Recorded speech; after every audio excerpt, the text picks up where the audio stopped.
Beat Matt Bat Rap. Matthew here from MiniWarGaming.com, bringing you another Beat Matt Bat Rap for Season 2. Today we have a special treat for you. We're going to have a best of 3 War Machine and Hordes series. And Shane has come all the way down from Hamilton to battle me all day today in a best of 3 match. We're going to do 3 battle reports no matter what. If one of us wins 2-0, we're still going to do the third one just for fun.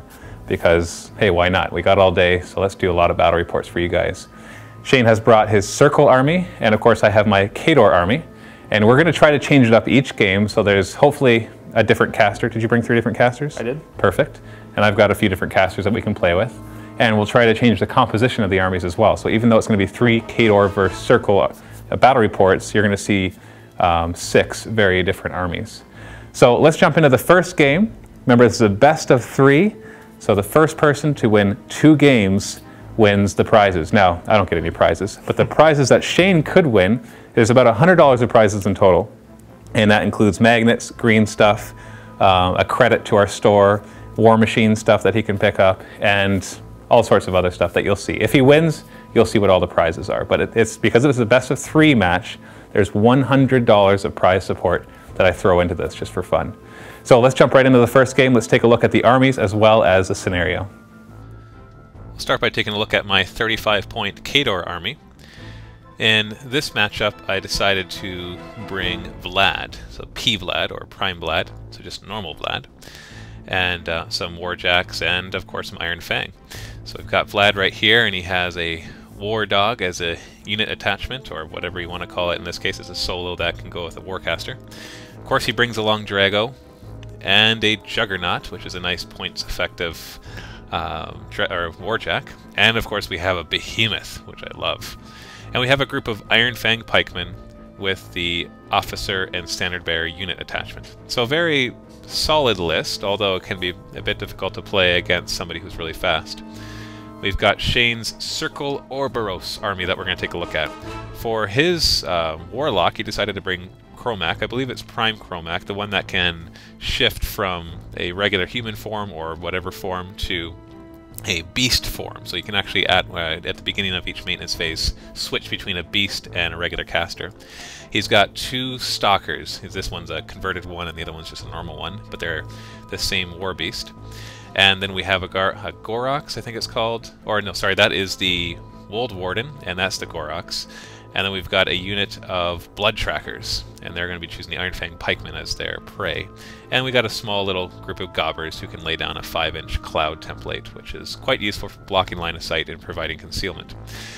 For the scenario, we decided to do one of the Steamroller scenarios, the one where basically, I can't remember the name of it, but at the end of turn 2, you have to have your caster in the middle of the board, and that is that you have to have it further than 12 inches from any board edge. And if you don't, at the end of your turn, have your Warcaster or Warlock at that point, then you lose. If your opponent could not have it during your turn, so you can't just like toss them out during your turn and win that way, because they could come back in their turn and try to get back in there. So it's basically a caster kill with emphasizing your caster not hiding in the corner. So rolling for deployment and turns, I actually get first turn and first deployment. And so my deployment is pretty straightforward, setting up Vlad with his 3 Jacks in front of him. And then on his right flank, he put his large unit of Iron Fang Pikemen, along with their unit attachment of the Officer and Standard Bearer. Of course, all starting in their shield wall formation. So that's super fast for them. On Shane's side, he has a couple of units that have advanced deploy, and so he's going to be placing those ahead. There's no point in him not placing them at the same time as his deployment because I do not have any advanced deploy, so it will not affect anything. And so he's just kind of matching my formation where he's got his Warlock with his War Beast beside him, kind of across the table from my Warjacks. And then he's putting his Blood Trackers up and facing them against the Iron Fang because that is their prey, so they get a +2 to their attacks and damage. And they get to move a little further if they are within 10 inches of the Iron Fangs. And they have Weapon Master with their throwing weapons, which makes them very, very strong. And so that's what he's decided to do with them. And so overall, the deployment is very straightforward. This is a 35-point game, so you don't usually get anything too crazy. And you can see it's pretty much matched up. He just has a bit of advanced deploy, which in this case won't make too much of a difference because we're not going for objectives. But advanced deploy is quite useful for objectives-based game. So you can see there's his guys right there with his Warlock in the middle and his Gobbers right beside the Warlock to be able to provide the Cloud template, because he can only place the Cloud template within 6 inches of where he moves, so he wants to keep it close to the Warlock. So as I said, I got first turn, so I allocate a focus to the Behemoth and the Juggernaut. Drago does not need one to run, and they all just run up to get into position, and you can see it's not that far a run. They only get to run 8 inches because they are heavy Warjacks. The Iron Fang are just going to do a regular advance so they can stay in shield wall, because they want to just be, so, you know, kind of a slow and purposeful thing where they move up and engage him. So that is all that Khador can do in the first turn. We don't really have any major ranged abilities. The Behemoth could fire, and but he's way out of range.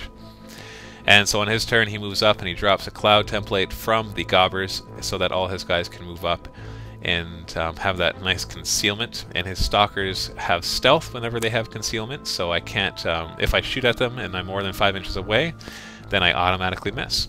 His Blood Trackers decide not to get too adventurous and just kind of shuffle to the side, and his other War Beasts just move up and run into the Cloud and rile for some extra fury, cast some of their Enemy to get them all beefed up and ready for fighting.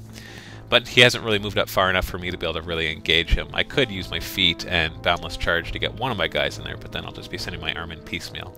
So, as usual, War Machine and Hordes round 1 is usually no casualties or very few casualties, and more is a game of kind of getting your guys into position. It's almost like Warhammer Fantasy in that case, where the first round of Warhammer Fantasy there aren't usually many casualties, and it's more getting your guys in position for that killing blow of being able to do those devastating charges. So it works very well the same in War Machine, so that first round serves that purpose of allowing you to tactically get into position. So stay tuned for round 2 of War Machine and Hordes.